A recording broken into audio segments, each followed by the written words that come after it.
December 7th, 1941. Winston Churchill was sitting alone in the quiet of his study at Chequers, the Prime Minister's country retreat, when the message arrived Pearl Harbor had been attacked. Later, Churchill would recall that he went to bed that night and slept the sleep of the saved and thankful. For more than 2 relentless years, Britain had endured the Nazi onslaught almost entirely on its own. The Blitz, the air raids, the firestorms, the countless appeals to Washington. And now, at last, the moment he had prayed for had come. America was entering the war. Yet Churchill understood something that would take months to fully unfold. Knowing the United States was committed was one thing, but seeing American soldiers marching on British soil, real boots on real streets, fighting beside a weary nation, that would be an entirely different kind of reassurance. Churchill had been trying to pull America toward the conflict long before the first bombs fell. As First Lord of the Admiralty in 1939 and later as Prime Minister after May 1940, he bombarded President Franklin D. Roosevelt with letters. Their wartime correspondence, over 1,700 messages, became one of the most extraordinary political relationships in history. Churchill initially signed his letters former naval person, a subtle gesture meant to create a private, personal link, bypassing stiff diplomatic formality. This partnership was strategic, of course, but also deeply personal. Churchill's mother, Jenny Jerome, had been born in Brooklyn. He had always felt a kind of kinship with the United States, its culture, its people, its energy. He had traveled across America, made friends there, and understood the scale of American power better than perhaps any British leader of his generation. But affection wasn't enough. After France collapsed in June 1940, Britain was the lone Western European nation still resisting Hitler. The Soviet Union remained locked in its pact with Germany, offering no help.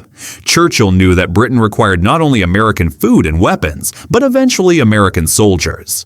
The Lend-Lease Act of March 1941 had kept Britain alive. American ships hauled tanks, planes, munitions, and food across the Atlantic. But crates and fuel drums did not capture beaches. Supplies could not hold a defensive line. As German armies plunged into the Soviet Union in June 1941, Churchill watched with a mix of dread and expectation, waiting for the event that would finally pull the United States onto the battlefield. Pearl Harbor accomplished in minutes what no British plea or diplomatic effort ever had.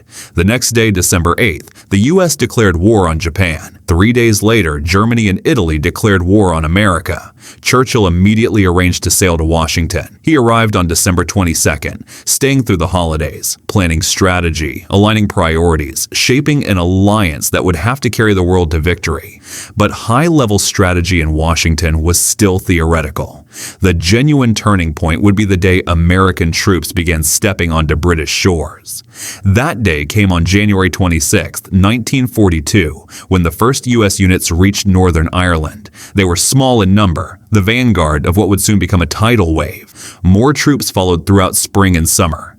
By the end of 1942, over 100,000 Americans were stationed across the United Kingdom. By D-Day, June 1944, that number would exceed 1.5 million. They crossed the Atlantic in convoys, always vigilant for U-boats. They docked at Liverpool, Belfast, and numerous British ports. Most were young, many barely out of high school, and had never set foot beyond American borders. They entered a Britain scarred by 2 years of bombing, rationing, and fatigue. British feelings toward the Americans ran hot and cold. There was genuine gratitude. These men had crossed an ocean to fight the same tyrant. But there was tension too. U.S. troops seemed almost wealthy compared to British soldiers. American pay was far higher, their uniforms newer, their rations richer. While British families scraped by on 4 ounces of bacon a week, U.S. mess halls served steak and ice cream. The joke, half humor, half resentment, quickly circulated. Overpaid, oversexed, and over here. Beneath the teasing, however, was something deeper. Hope. Relief. A belief that the tide might finally shift. Churchill felt this more intensely than anyone he had studied the numbers. Germany's control of Europe, its gigantic military machine, its relentless production. Britain was surviving, but survival wasn't victory. The Soviet Union carried the heaviest burden, but that front was far away, its outcome uncertain. Britain needed America's vast industry and endless manpower. Seeing the manifest lists of arriving U.S. supplies was reassuring. Approving the construction of American bases was important, but Churchill wanted something more tangible, to see the American soldiers themselves. That moment arrived on a gray, overcast afternoon in London. The exact date mattered less than the symbolism. A large contingent of American troops was being transferred across the city, marching in formation from one station to another. Churchill had seen American servicemen before. They were no longer a novelty by mid-1942, but this march was different. It was ceremonial, public, and set against the backdrop of a wounded London, shattered buildings, bombed-out blocks, scars of the Blitz still raw. Churchill made sure he would be there. He stood quietly in a spot where he could watch the column pass. His staff knew not to intrude when the Prime Minister insisted on witnessing history with his own eyes. They arranged a position where Churchill could watch without drawing too much attention, a clear vantage point that wouldn't interrupt the flow of troops. And then the Americans appeared. They marched in long, steady columns, their boots hitting the pavement in a sharp, synchronized beat. Uniforms crisp, helmets shining, rifles slung with practiced ease, they moved as one. Most were barely more than boys, 18, 19, 20 years old. They came from everywhere, farm towns in Iowa, assembly lines in Detroit, office buildings in New York. They had drilled in camps across the United States, crossed the Atlantic packed into troop transports, and now they were in a land already deep into its third year of war. Their marching had that distinctly American style. Not as rigid as British troops, but confident, powerful, unmistakably self-assured. They understood the scale of what they were stepping into. They had grown up hearing stories from the Great War, tales of doughboys shipping out to Europe. Now they were the generation marching to fight another German army, crossing the ocean just as their fathers or uncles once had crowds gathered quickly. Office workers poured out of buildings, shopkeepers leaned in their door frames, families lined the sidewalks. Some applauded, some waved, children shouted to the soldiers. The Americans grinned, called back, but kept their formation tight. Churchill watched quietly at first. His gaze followed each passing column. Normally his face revealed every emotion, but now it was unreadable, except for one thing. His eyes glistened. Those standing nearest later swore they saw tears. For 2 years he had carried the full weight of Britain's survival. 2 years of speeches meant to steel the nation. 2 years of agonizing decisions about where to send limited ships, aircraft, and men. 2 years of reading casualty lists over breakfast. 2 years of visiting bombed cities, of watching young British soldiers depart for North Africa, the Mediterranean, and the skies over Germany. 2 years of stretching the country to its breaking point. And here they were.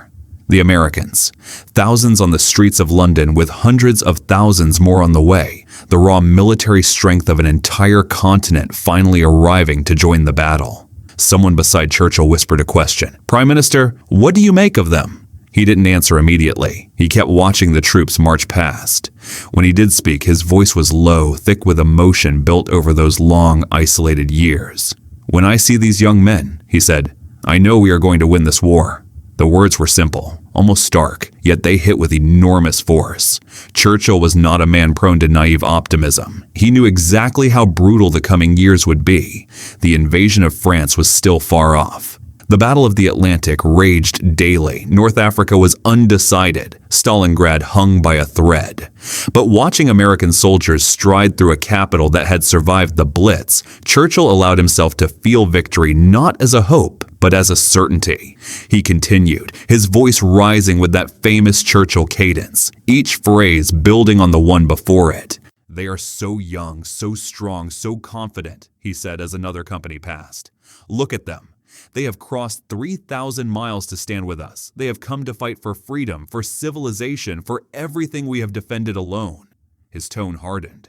"Hitler has blundered," Churchill declared. He believed America would stay out. He believed Britain would fall. He was wrong on both counts. Now he faces Britain, Russia, and the United States, the greatest industrial power on earth, the greatest reserve of manpower, all of it committed to his downfall. He paused and pulled out his handkerchief. He didn't hide the tears. "I have waited so long for this," he murmured, "so very long." Everyone around him understood. They had endured the same years. The summer of 1940, when invasion felt imminent. The nights when London burned under the Blitz. Merchant vessels sunk by U-boats week after week. terrible losses in France, Greece, Crete, the desperate struggle in North Africa, and the endless question, how much longer can Britain stand alone? Now the answer marched before them: the United States.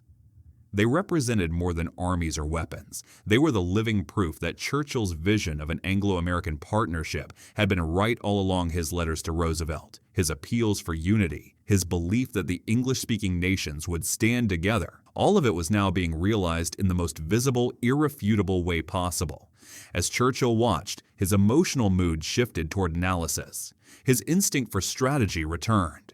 "Observe their equipment," he told his staff. "New, reliable. They can outfit millions of men like this." He studied their faces. They are eager. That eagerness will cost lives, but it will also carry them through hardships that weary men cannot endure. Already his mind was racing ahead, how to combine British experience with American scale. "We must train them well," Churchill said. "They have courage but not yet knowledge. We have knowledge but are tired. We must share everything we have learned and learn from them in return." Someone mentioned the tensions between British and American troops, the pay differences, the Americans' abundance of supplies. Churchill brushed it aside. "Friction, of course. Put any young men together and you will have rivalry, but that is trivial. What matters is that they are here. They are our allies, and they will help us win." The march stretched on for more than an hour. Column after column of American soldiers filling London's streets. Churchill stayed for every second of it. Even as the final unit disappeared down the road, he lingered, almost unwilling to leave, as if the sight itself replenished something inside him that had long been drained. At last he turned to his staff. "I want to meet some of them," he said. "Arrange for me to visit an American base. I want to speak with these young men, to thank them myself." Churchill's request was simple, and soon arrangements were made. Over the following months, he visited numerous American units across Britain. Sometimes he arrived without ceremony, other times with only a few minutes' warning. He didn't want parades. He wanted reality. He wanted to see the troops as they were, not polished for an official review. He walked through muddy camps, chatted with small groups of soldiers, asked them where they came from, how they found Britain, whether they were being treated decently. The Americans were often stunned. The British Prime Minister suddenly standing among them, unmistakable with his round frame, bulldog features, and ever-present cigar. He shook hands, cracked jokes, peppered them with questions. Churchill wanted them to feel valued, to understand what their arrival meant to Britain and to him personally. At one base, he stumbled upon a cluster of Texans. "Texas!" he boomed. "I have visited Texas, a mighty, boundless land, full of energy. You Texans are famous for your fighting spirit, and we shall certainly need that spirit in the days ahead." The soldiers lit up, proud that this world-renowned British leader knew their home. At another camp, he met troops who had just arrived, still wide-eyed, still adjusting to a nation worn thin by years of war. Churchill spoke gently. "You have traveled far. You have left your families, your routines, everything familiar. You have come to a country that is tired and battered. But let me tell you this, your arrival has lifted our hearts more than you can possibly imagine. When we look at you, we see hope. We see strength. We see victory." These were not empty words. Churchill understood morale better than most statesmen, but even more, he understood what these men represented. This was not symbolic support. This was real, strategic power. American divisions, American pilots, American ships. With these forces, plans once impossible suddenly became viable. Britain and the United States began mapping operations that had been nothing but dreams before America entered the war reinforcing North Africa, striking the soft underbelly of Europe through Italy, and eventually planning the largest amphibious invasion in history, Operation Overlord D-Day, which would rely heavily on American troops, American factories, American aircraft, American everything. Yet on the day he watched the march through London, Churchill wasn't calculating specific invasions. He was thinking about meaning, about what it signified that these men were on British soil. For 2 years, the question haunted every British decision.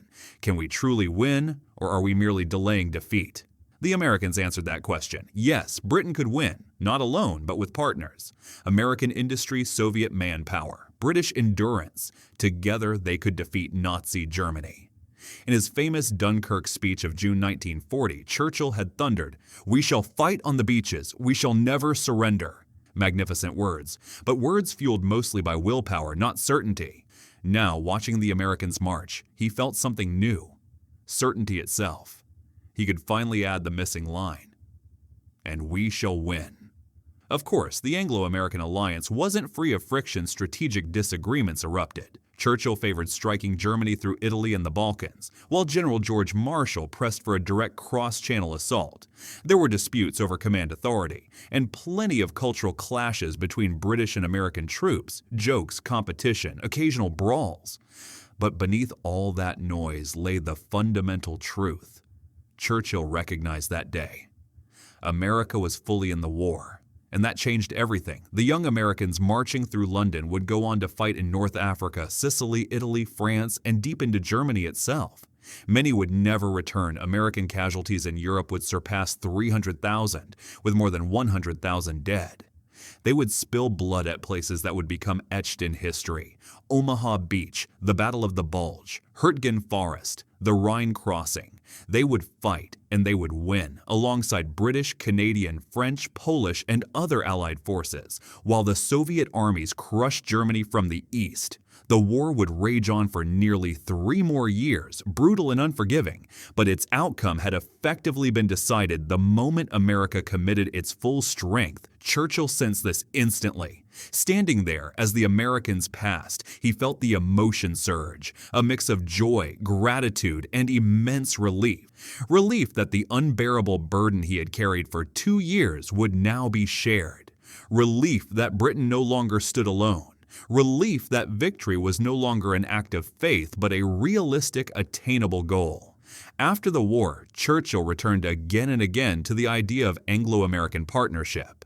He wrote of the special relationship, argued for close ties in the coming Cold War. Part of this stemmed from strategic need, but part of it came from genuine affection, forged in the darkest moments when American help meant the difference between survival and destruction. The march through London was not the first time Churchill had seen American troops, nor the last, but it was the defining moment. The instant when American involvement transformed from diplomatic agreements and supply shipments into real men, real soldiers, marching through the heart of Britain. Churchill had held his nation together by force of personality, by willpower and oratory. But such things could only carry a country so far. Armies win wars, soldiers win wars, power wins wars, and the Americans brought that power across the Atlantic. Watching them march, Churchill felt, for the first time since May 1940, that Britain would not merely endure, but triumph.